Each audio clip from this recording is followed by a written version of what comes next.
Breaking news, Standard Ruleset has been changed for the Ocarina of Time Randomizer. This announcement has just been made in the Ocarina of Time Randomizer Discord. Let's go over these changes. There have been several changes made to the Ocarina of Time Randomizer ruleset as of this morning / this afternoon, depending on your time zone. Race mods have updated the standard legal ruleset to include many new tricks that once they weren't included. It's been several years that several of these tricks have been banned. As of recent, there is a new trick that's been found in the water temple called water hop.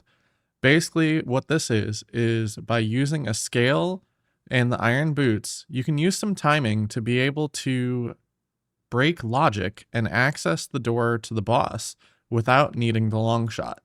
This trick is now legal in the standard rule set. As I mentioned, several banned tricks have now been included in the standard rule set that are now allowed. These cover entering the Shadow Temple entrance without Din's fire through the use of fire arrows. This can be known as fire arrow entry to Shadow Temple. We can now cross over the Gerudo Valley Bridge using any method other than the long shot or Epona song. We can now access the Spirit Temple boss door without using long shot or hook shot. And we can access the wind tunnel room of Shadow Temple from the invisible spikes room without using long shot or hook shot.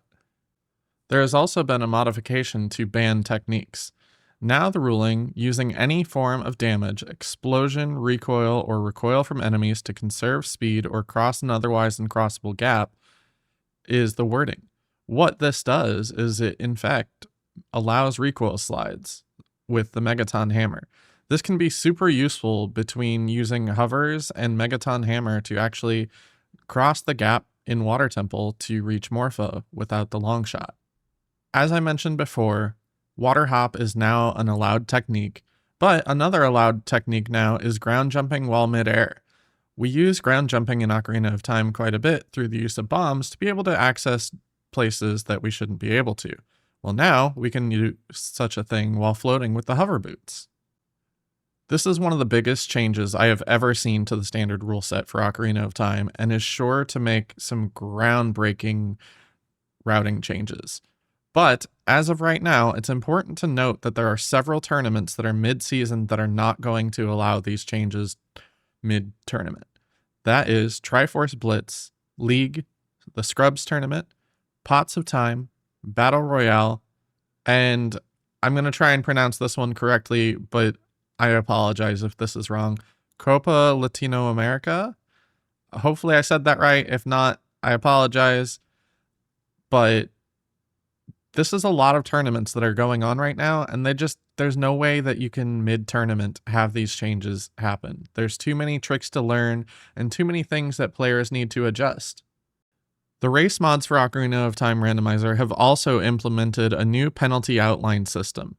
If you are interested in taking a look over this, you can come to the Ocarina of Time Randomizer Discord, and this particular announcement is in the Standard Announcements channel, where you can find all of the changes that I've just described and some information about how these penalty systems are going to change.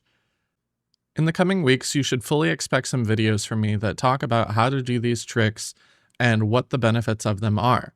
I'm going to have to learn these tricks first, as they are things that have been banned for a long time, and I did not want to be learning tricks that I might accidentally use and then get in trouble for.